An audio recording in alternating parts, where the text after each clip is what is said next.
And a TGIF, everyone. Welcome into the First Call podcast. He's Jeff Siegel. I'm Jeremy Plonk from First Bet and Express Bet. Belated Independence Day wishes. Hopefully, it's a long weekend for everyone out there with Thursday off. Hopefully, you get Friday, Saturday, and Sunday from the man to enjoy some racing this weekend, because we've got a lot of great racing around the country. This Friday, as we record our podcast, a lot of great stakes. Prairie Meadows has 4 stakes races tonight. Gulfstream kicks off the first of 3 sprint stakes this weekend on the Friday card. We've got stakes action on the NYRA circuit closing weekend in New York, if you can bet on it. And of course, if you haven't been able to wager on your ADW for NYRA, we've got an offer for you. Be sure to sign up with Express Bet and First Bet with all new accounts. Use the promo code 250MATCH. That's 250MATCH. And we'll match up to $250 in your deposit. So check that out. Express Bet and First Bet with a $250 deposit match going for new account holders. So, Jeff, there are plenty of great opportunities to play this weekend. You got the Belmont Invitational, Derby and Oaks this weekend, and around the world, right? I mean, a big one with City of Troy going at Sandown on Saturday in the Coral Eclipse. Worth watching, although his main rival in that race, the main contender, the older horse, he's not going to run. Yeah. So I mean, City of Troy is going to be a very short price, but again, go to school on a horse like this. We'll see him in the States pretty soon. Sure. And I'm not sure whether it's going to be all until waiting to the Breeders' Cup, or you never know what's going to happen. But that's going to be good. We've got a lot of these provincial tracks rising with big cards this weekend. In fact, in the handicapping that we're going to be doing today, the 8 races that we've chosen, the first 3 are actually derbies, well, we've got 3 derbies anyway. We got the Indiana Derby, the Iowa Derby, and the Belmont Derby. And then so we're going to be looking at some promising 3-year-olds who are ready to break through, perhaps. The Belmont program at Aqueduct is fantastic. Got a really good race here at Los Al that has Breeders' Cup implications, if you can believe that. And some other good gambling races as well. So let's make some money and enjoy this final weekend prior to Saratoga.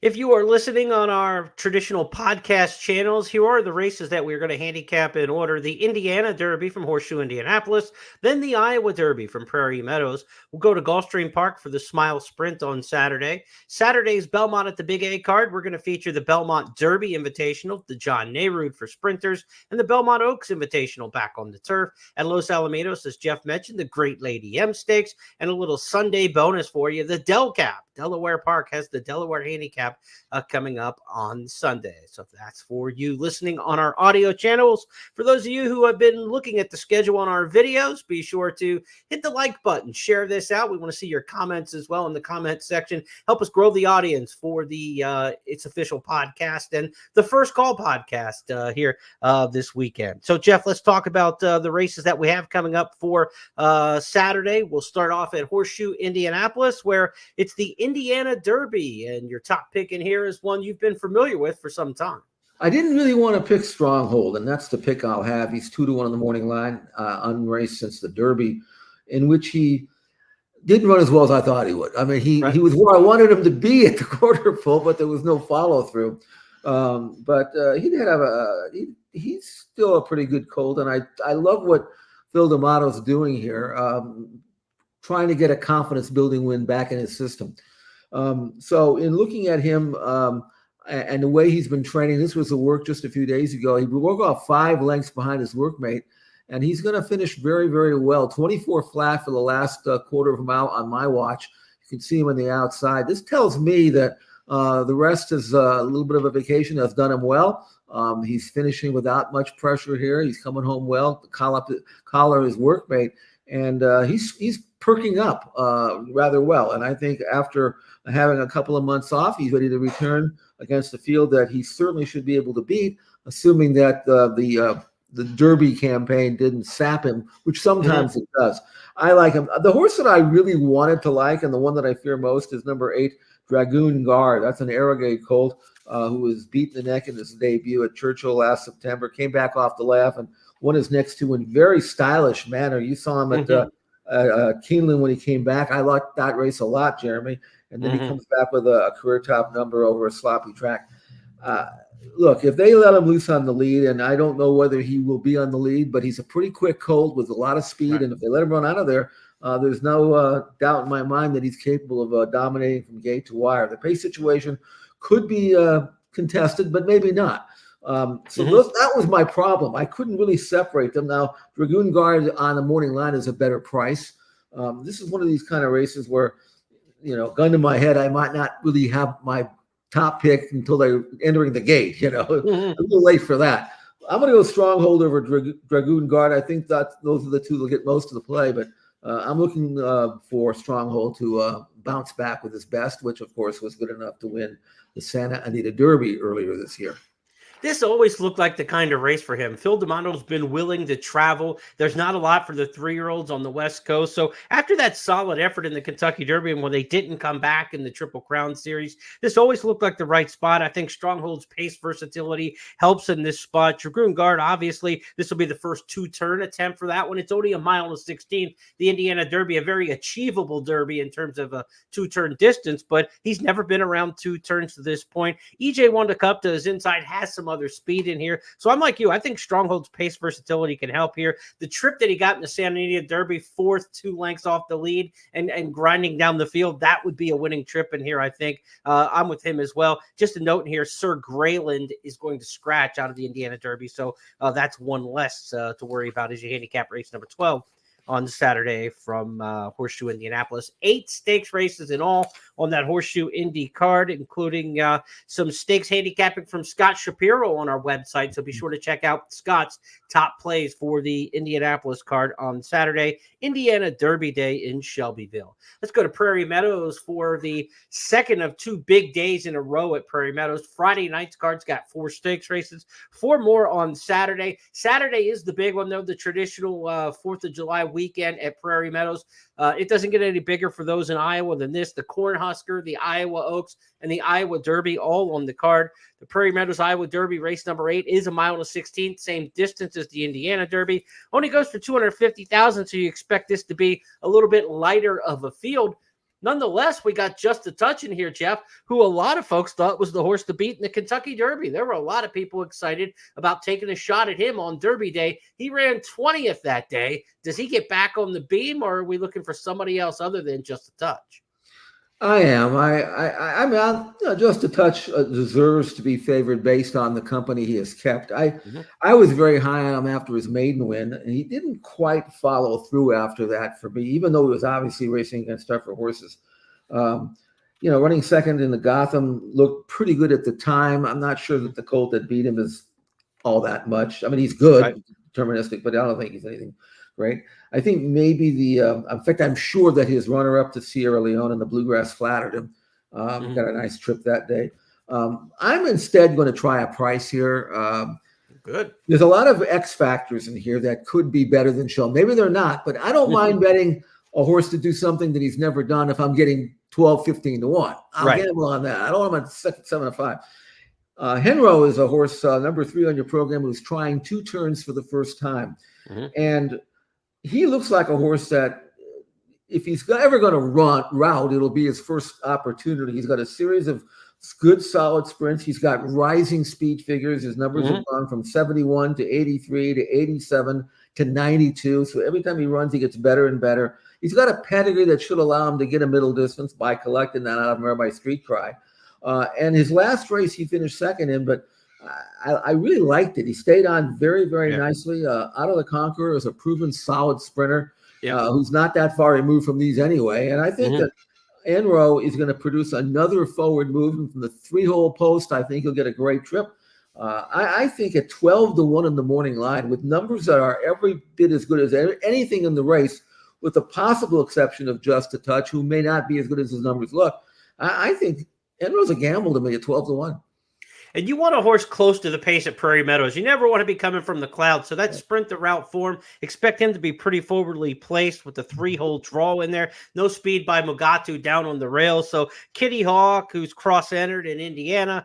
Henro could be some inside pace in here where he's not going to be very far off the lead. He did come from off the pace in the slop in his allowance win 2 starts back at Oaklawn Park. But again, that was just going 6 furlongs. Let's take a look at that win. Matt Ditterman with the call.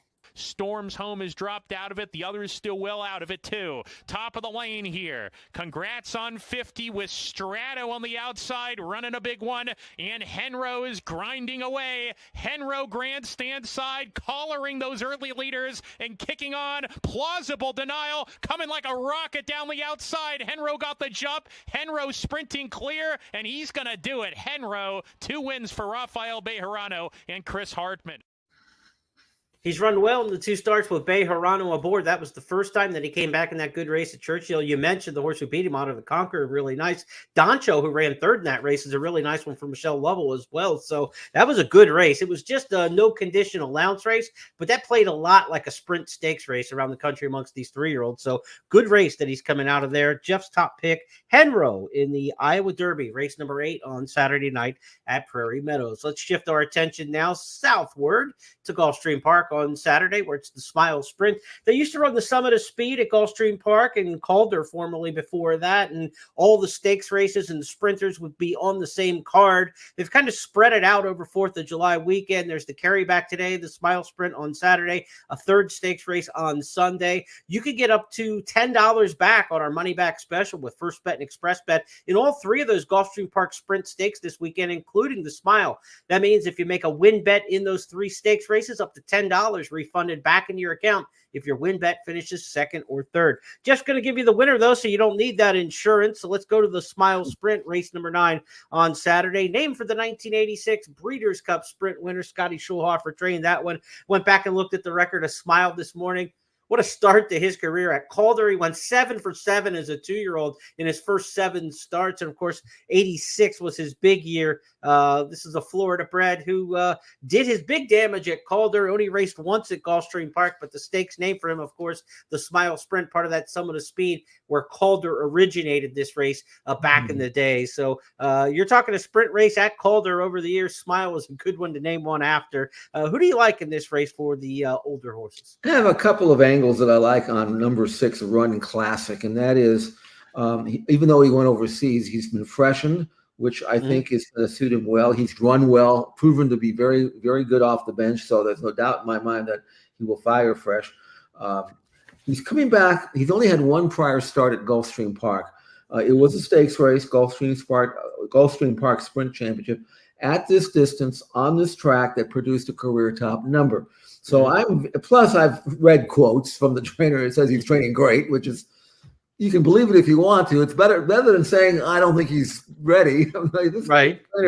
Jose D'Angelo is talking like he's got him spot on. So I think that Run Classic is going to run well. He's got a good style where he can lay close to the pace, but if he's in the mid-pack, that's okay, because he does do his best running from the quarter pole home. And at this distance, if he wants to settle it behind the leaders, that's fine, and punch it in. And if he were to run back to his last race in the States, not the Dubai race, but his last race in the States, which was back in February, on this track at this distance, I think Run Classic gets back on winning track, and I think he'll be tough to beat.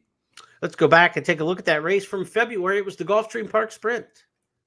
There's a 1/4 mile left to go, and now it's Dean Delivers who's tightened up as the Candyman looms large. Candyman Rocket is up to challenge for control toward the inside, long-range Toddy. Down the center, Run Classic with a good-looking kick. Here comes Castellano on Run Classic, charging hard, and Run Classic is swept by them all. Run Classic with a display of big-time late speed. He wins the Gulfstream Park Sprint by 3 in the end.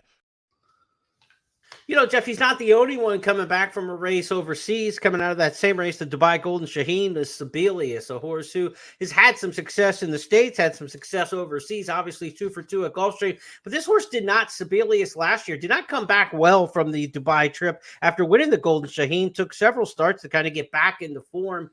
This is one that I've got to see in a form cycle. If this repeats, this is a short price horse that I'd be willing to take a stand against. We know Sibelius is obviously very talented, but at age 6 now, coming off that same, disappointing return last summer, I'd make him beat me at a short price.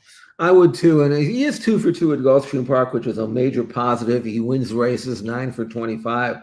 But for the reasons you mentioned, I'm much more confident, regardless of who do you think is better of the two. But I'm much more confident that Run Classic is going to fire his best shot as opposed to Sibelius for the reasons you mentioned. So I think those are the two that outclassed the field. Octane, if he would have run back to his last race, would be tough. But now he's trying to do it at 6 furlongs.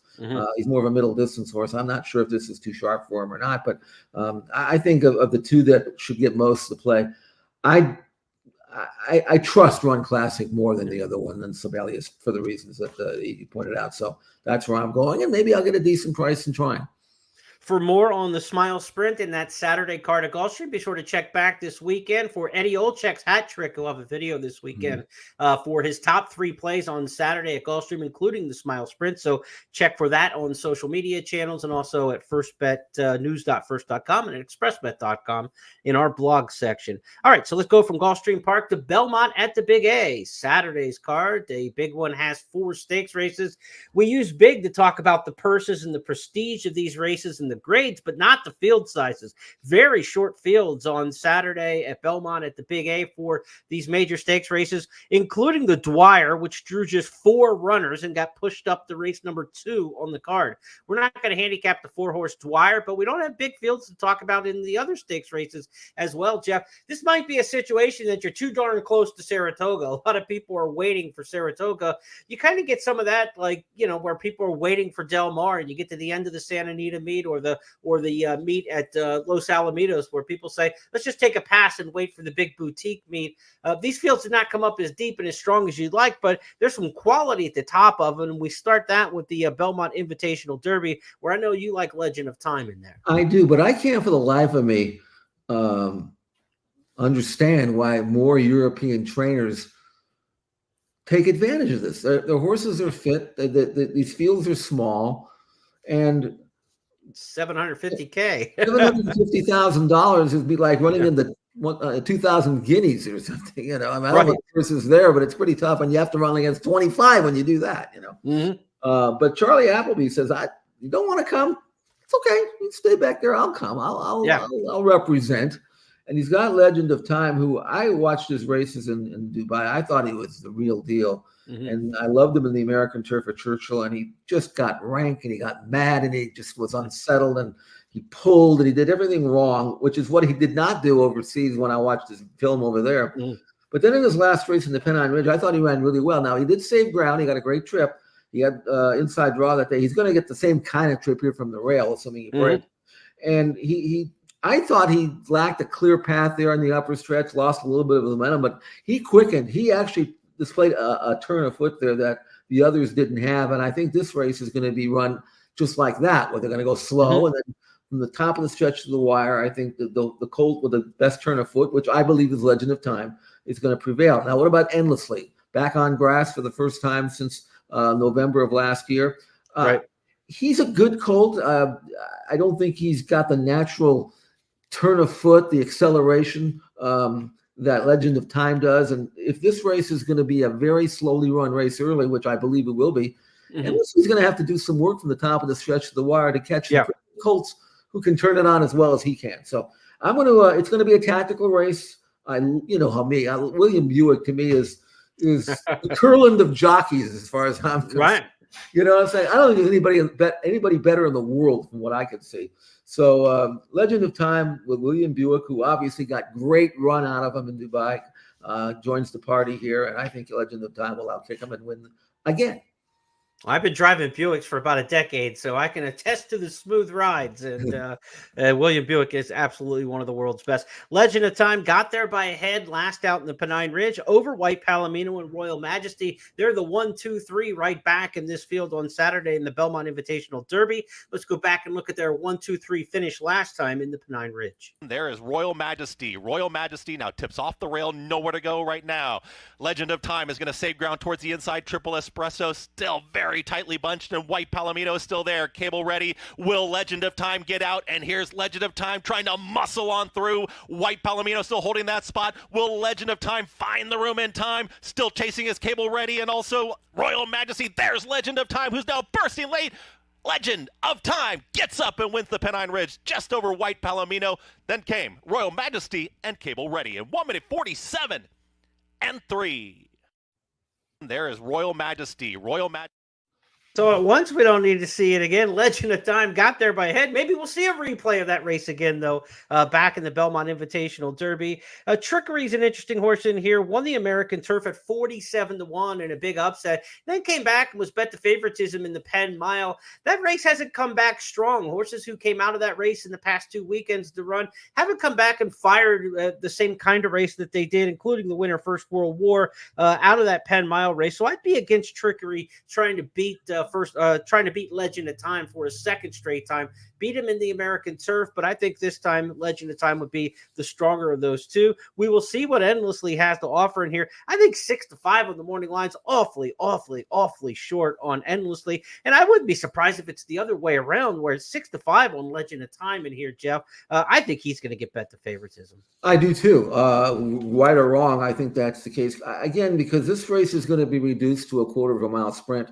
Mm-hmm. And Endlessly, I know him out in California. I like him. He's a quality colt, but he's much more of a grinder. And if they run down the last race, they ran the last 8th and 11-3, and they're going to go slower, I think, in this race. This race is going to be a sprint from home, and I think Endlessly might be, as they say in Europe, might be caught for speed in the final furlong. I don't know what they mean that, but that's what they meant.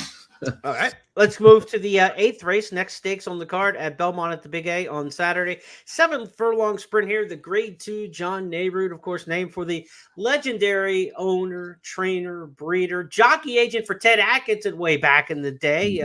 Hall of Fame jockey. Of course, most known for Dr. Fager. John Nehrude lived to be 102 years old, Jeff, before he passed away in 2015. A life well lived for sure. Of the John Nehrude Stakes named after him. Drew just a field of 5. It might end up with 4. Coastal Mission is cross-entered in a stakes Sunday at Delaware Park, where he's probably going to fit a little bit better. So another short field expected in this one. How are you looking at race number 8? I mean, there's so much to like about Mulligan. I don't know what price he's going to be. I mean, you're not going to get a price with any of these because it's such a small field. But he's got rising speed figures, back-to-back 98 buyer numbers, which are good enough to win. Lovely outside draw. Capable of winning on the lead or from a stalking position in a race that figures to have a moderate early pace. And I'm being maybe kind by calling it moderate. Right. And a 4-year-old lightly raced colt by Valance, first or second, 6 out of 7 times. He's just a really, really nice, developing, maturing, improving colt who actually has a pedigree that should allow him to go a mile. And I think eventually they'll let him have that opportunity. But why not keep winning these kinds of races when they're hanging on $200,000 in a Grade 2? So even though he hasn't won yet a stakes, his numbers are so far superior now than they have been. He is developing, and visually he's been very, very impressive. I think Mulligan, and I don't know what price he's going to be, but I really would be rather surprised and disappointed if he didn't win yet again. And I failed to mention 90% Maddie's also cross-entered in that same race Sunday at Delaware's Coastal Mission. So, yeah. Hopefully, at least one of those two stays in this race for the sake of competitive balance. Ever So Mischievous might have a little pace, but has never made the lead. More of a presser in there. Mulligan should just absolutely control this. And with 7 furlongs, the long run to the turn, this is a beautiful setup. I mean, that's everything you can ask for, stepping up into a graded stakes for the first time. Prevalence in here is one of the more up and down runners we've seen over the years. When he's on, he's really on.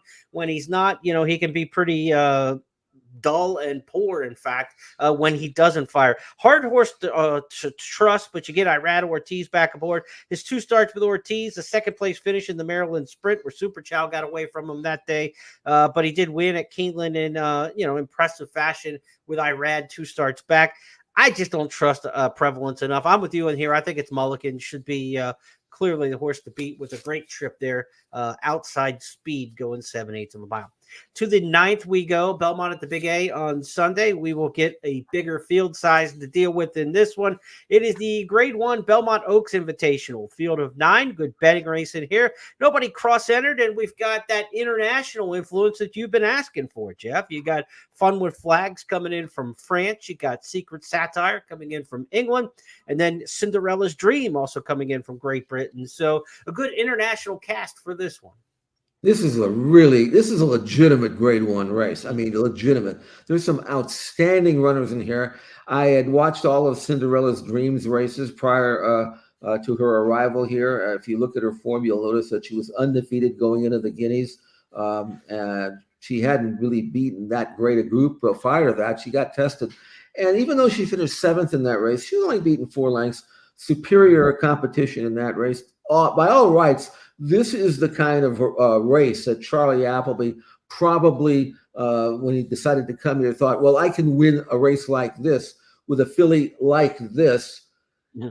And I don't think that was, I think that was a fairly accurate assessment of Charlie's until such time as he opens the form up and see that She Feels Pretty's in this race. And She Feels Pretty, if you I didn't do this until part of this race. I had watched the Breeders' Cup Juvenile Fillies Turf last year a number of times, but I never really realized how well She Feels Pretty ran in that race. She should be all right. She should be undefeated going into this race. In that race, 2 races back, the race that Hard to Justify won and Porta Fortuna was second, and She Feels Pretty had a very outside post that day. 9 pole. She never got over. She was 4 to 5 wide without any cover at every step of the way, put away all the speed, hit the front close home, got nailed right on the money. I mean, she deserves so much better. They put her away after that. They bring her back in a confidence building win at Pimlico. Just absolutely toys with the field without even taking a deep breath. Earned a career top number in the process. And since then, the filly who split her in the Breeders' Cup Juvenile Fillies Turf, Porta Fortuna, all she did was come back and run so well, not once but twice in the Guineas, and then she was second that day, and then she comes to the Royal Ascot and wins the coronation and just gallops, So I mean, so there's nothing for She Feels Pretty to be to prove other than that really she should be undefeated, and she's got maybe a little bit more tactical speed than Cinderella's Dream does. If Cinderella's Dream comes over here and beats She Feels Pretty, she will have earned every bit of that Grade 1 $500,000 purse, because She Feels Pretty is a superior grass 3-year-old filly, one that I predict will be able to act with the older fillies and mares in her division in the fall and be a major player in the Breeders' Cup, assuming that she can go 1.25 miles, which she'll have to do on Breeders' Cup Day, or I think it's a mile and 1/8. I can't remember what they do. Right. At Delaware, I'm not really sure how far they have to run yet. But She Feels Pretty. The bottom line is this: fantastic filly. And she was on her game at Pimlico, just like you said, just kind of let out a little bit at the end and went on with it. Everything Cherie DeVoe won with at Pimlico came back and ran well at Churchill a week or so ago on the Stephen Foster weekend. So I would expect she holds her form from this race that she won last time out. Let's go back to the Hilltop Stakes at Pimlico. Now they begin to bunch up just a little bit in behind horses. Is Royal Winter just shuffle back a little bit there. In the meantime, She Feels Pretty is out in the clear. Around the turn, is now over near the inside, now in between horses as they reach the top of the stretch, and she's got a clear seam to run through. She Feels Pretty at the 3/16 pole. She Feels Pretty. She Feels Pretty is asked to kick for the final furlong, and big kick she gives. She Feels Pretty in front from Just Better, opening up 4. Waves of Mischief into third. She Feels Pretty. She's pretty good in the Hilltop Stakes under John Velasquez. Johnny V back aboard, and if she does get to the Breeders' Cup Filly and Mare Turf at Del Mar, 1 mile and 3/8 would await her in that one, Jeff. So they go a little longer at Del Mar than the 1.25 miles some years. In the Breeders' Cup Filly and Mare Turf. Okay, Jeremy, so Belmont. One thing I wanted to point out was in watching that video, I don't think, I could be wrong, but I don't think that last race knocked her out. No, she looks like she has plenty left going for her. Look, this is a really good field, though. I mean, you got the winners of the Regret, the Edgewood, her win at Pimlico and the Hilltop, the international runners. Pretty much everybody you would want in the 3-year-old filly turf division is here, and that's a great race. So we made a little, scoffing at the field sizes of the other 3 stakes on the card. Every bit a legitimate Grade 1 headliner in July is the Fasig-Tipton Belmont Oaks Invitational, race number 9, Saturday, Belmont at the Big. Okay, so let's switch gears now and go out to Los Alamitos on Saturday, where it's the Great Lady M Stakes feature race there, a grade 2, 6.5 furlongs. This is in the Breeders' Cup Filly and Mare Sprint Division. If you don't know who Great Lady M is, she was a decent mare. She won a couple stakes races for D. Wayne Lucas back in the day, 1979, 1980. She was a pretty good Lucas back when Lucas was just starting to get good. But she's more famous as a broodmare because her first daughter was none other than Lady Secret, foaled in Oklahoma and becoming the 1986 Horse of the Year. So the Great Lady M Stakes, named for the dam of Lady Secret. That's why she's got a race in her name. Not for what she did on the track, though. She did win a couple minor stakes races sprinting. So you've got her in the right spot, sprinting here, the Great Lady M. She was a very, very high-class gray mare, and I think there's similarities between her, although obviously she's not as well accomplished quite yet, with Sweet Azteca, gray filly, who is a filly who can sprint or route. She's only had the 4 starts. She's already earned a triple-digit buyer. She did that when she absolutely shrugged off Adair Manor like it was water off her back. And Adair Manor could very well be, at this time, the best older mare in the country. Sweet Azteca handled her with ease, beat her to the punch, which is hard to do, to the clubhouse turn, switched off, opened up. When Adair Manor tried to take her at the top of the stretch, and then couldn't, and then Sweet Azteca rolled all the way to wire. But Michael McCarthy, who had her, said, okay, that's great. I'm glad she won a grade 1 at a mile, but I'm not really sure that's her future down the road. Yeah. She can win going around the ground, but she's better sprinting. So we decided to back off. There were no major races for her between that last one and what's going to happen in the fall, in summer and fall. Got her cranked up. She's been training very, very well. She's backing her up to 6.5. What she did 2 races back, she won by 12. I think 6.5 will fit nicely.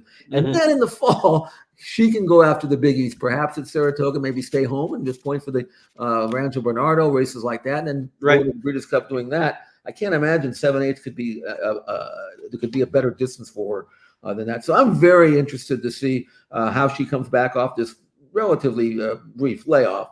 But boy, is she training like she's fit and ready. This was a 58-1, believe it or not. It looks like it's like a 101 and change. She went off quickly. I think the jock realized that he probably went off too fast. So he said, I'm not going to ask her down the stretch. Just, let her keep on a little bit here and finish in hand. 58-1. I think she still has all of her speed, Jeremy. Yeah, she's going to be just tough to beat in this particular spot. McCarthy's got the second choice in the morning line, 3 Witches. Pratt rode both of these last time. Pratt, of course, on the East Coast to ride, but Juan Hernandez picks up the call on Sweet Azteca. So that's a tell there that, if he's only going to run one of the two, you're not going to name Juan Hernandez on a grade 2 and then come out of the race. So you would expect Sweet Azteca. Maybe 3 Witches comes out of the race. She did run on Derby Day in the Derby City Distaff, but she won the grade 2 Santa Monica earlier in the year. So she's a high quality filly as well. Michael McCarthy's got him surrounded for sure in the Great Lady M Stakes. That's race number 9.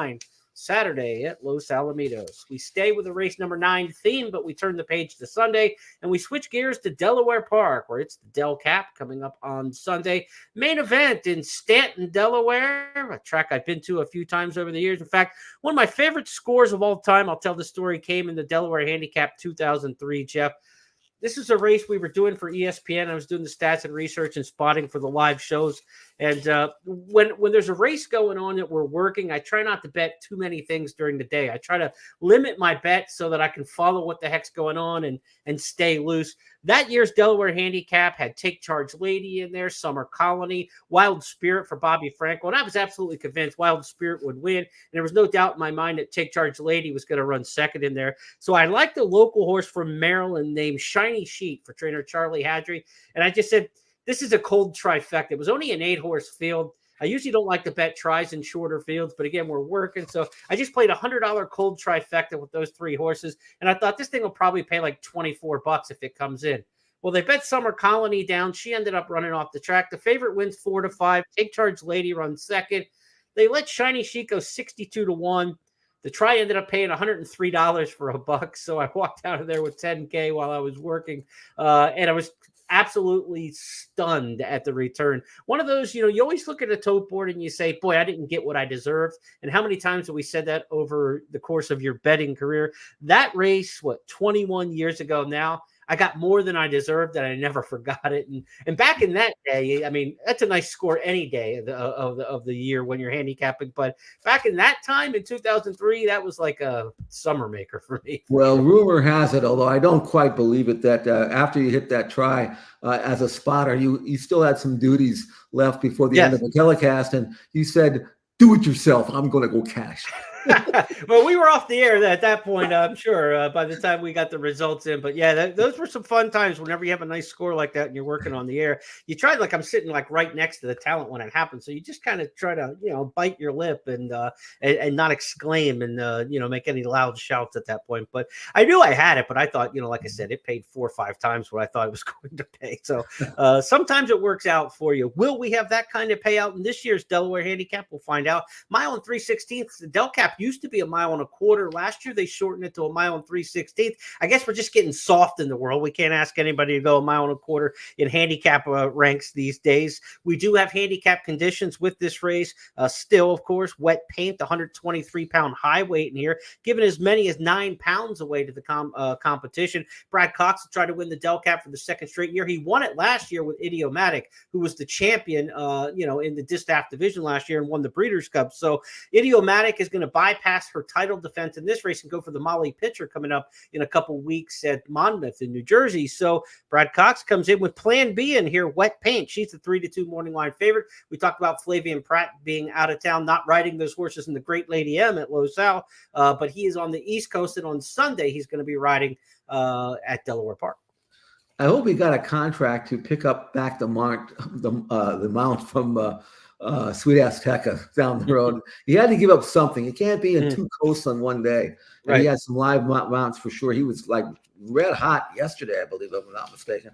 But he's got some live ones here. So that's why he is staying back east, although not riding in the Saturday Delaware Park. But he's got a live mount here for sure. And I think with wet paint, it's the favorite. Although she may be a suspect and vulnerable favorite, but I understand why she would be well played. But I went with a little bit of a better price, and I think you did too, Jeremy, with Morning Match. It's coming out of a morning match, I should say. It's coming out of a series of sprints. She should be sharp, stretching out again. She certainly can route. She's got numbers that would fit. She did not run well in this race last year. She was just, there are no idiomatics in this field. Let's put it that way. Right. But I think she, her sprints were decent. The numbers are solid. She's got back numbers in the 90s that she can go back to. She's never won at Delaware, but she's hit the board in all 3 of her prior starts. She should be reasonably placed. She doesn't have any great magic, blistering late kick. She's more of a grinder. But if they'll put her in the race early, in a race that figures to have modest fractions, she might be where she needs to be effective early on. So I'm going to try Morning Match in a race in which none of these have any kind of edge, I don't think, that over anybody else, quite frankly. I looked at Honor Beat Lady because she comes out of better races. Maybe she'll run better. I don't know. I don't have a great conviction, but I know it's your race of the week, so maybe you can be a little bit more articulate with pushing Morning Match than I have been. Well, I like it for a lot of the same reasons you're talking about. She came off the layoff, the 2 sprints in a route. I know that's a handicapping angle that you like. And I think trainer Butch Reed's taken this is our circled race of the year. He skipped the prep in this race where last year they ran a sprint, then they ran the Obia Stakes at a mile and a 16th, the local prep. Here he did the 2 sprints and went out of the Bed of Roses last time out when he faced Exceed and, some other quality type fillies in there. So I think she's handled the competition. She's coming out of a good race, but the 2 sprints to a route I really like. I like the position she's going to get in this race. Malibu Beauty, the sprinter on the rail, I think is going to set decent fractions, but somebody who gets first run and isn't so far off of it, I think going back to a route race for her, she's not going to be that far off of it. In last year's Delaware Handicap, I think she got too far back under Paco. Michael Sanchez is a good rider, rides a high percentage for Butch Reed. I think this is a good combination working together, and I think they're going to keep her closer to the pace coming off those 2 sprints. I don't think the edge hasn't come off the fastball by running in that route race like it did last year. So I like her in this spot. I think she's going to run a good one. She's had good races at Delaware over the years. She placed in the Delaware Oaks a couple years ago. Last year, 3rd in the Del Cap.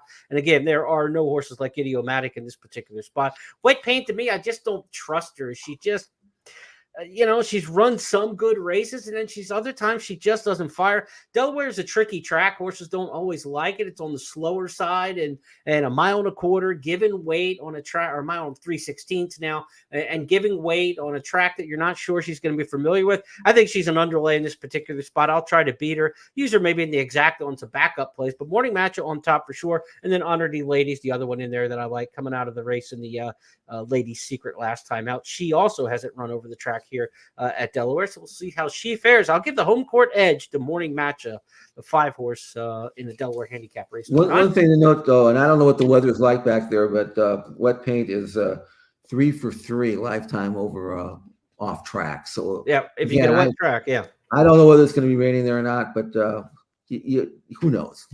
But you got to handicap this race on a Friday, so we'll hope that the conditions are normal.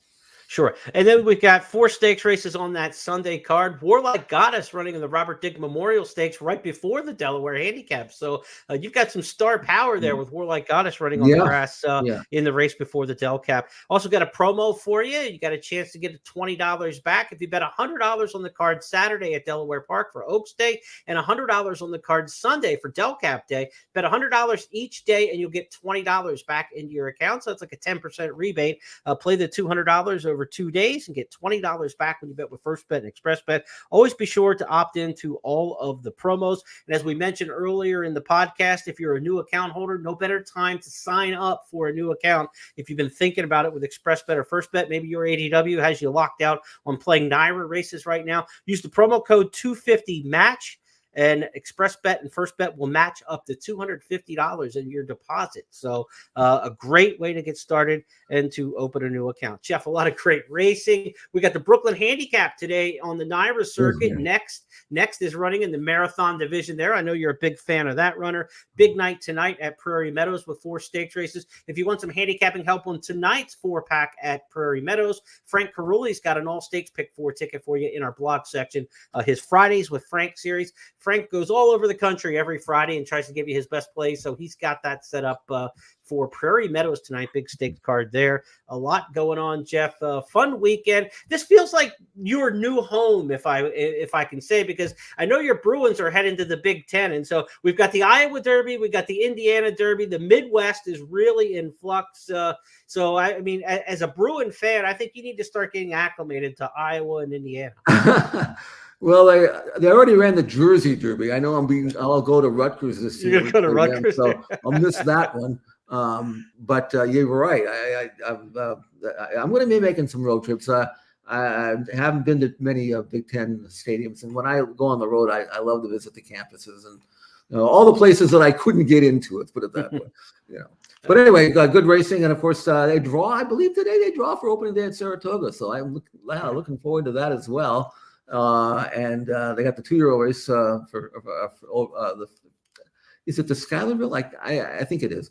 But anyway, we'll be doing that, and then we'll have some best plays this weekend on the website, and then of course when Saratoga starts, we'll be looking deeper into that, and then of course Del Mar after that. You've got some news about Del Mar. Do you want to tell the fans? You've got a new gig coming up. Yes, they hired me to be the morning line maker, and I only took the job to make sure that it didn't conflict with any of my Bruin games, because that's a non-starter, by the way. Or I guess this day and age you can do it from around the world if you got a computer. So it's gonna be fun, challenging though. I mean, I know you've done this in the past. You'll be getting some of my phone calls, especially when Breeders' Cup races start to come around, because I don't want to be made look stupid. I can do that pretty much on my own, but I need some backup here and some. What are you thinking when it comes to a price like that? So I've done it for newspapers, but newspaper morning lines don't have to balance. This one does, and I've been practicing. I know the horses. I can tell you that. We'll see if I can avoid getting burned with all this late money that comes in. Well, you might be patting yourself on the back with a minute to post, and then you look like a moron 3 minutes later. So anyway, it's fun. It's great to have a purpose to go out. Now I can go to Del Mar and not have to apologize for it. I work there. So there you go. And but also keeping very, very close tabs of what's going on around the country, and of course, certainly at Saratoga. With John White retiring, he was the morning line maker at Del Mar and Santa Anita, passing the baton to Jeff. It is in very good hands, so fans check that out when we get to Del Mar coming up in a couple weeks. We'll be back with you on Tuesday when Jeff and I go for the It's Official podcast. We'll recap 5 hot topics from this weekend, and we've got a ton to get after and talk about, including City of Troy back on Saturday morning stateside. He'll be running in the Eclipse Stakes at Sandown, so be sure to check that one out with ExpressBet and FirstBet. You can watch and wager on all those international races with us each and every day. On behalf of everybody with First, my partner Jeff Siegel, I'm Jeremy Plonk. Have a great weekend. We'll talk to you Tuesday.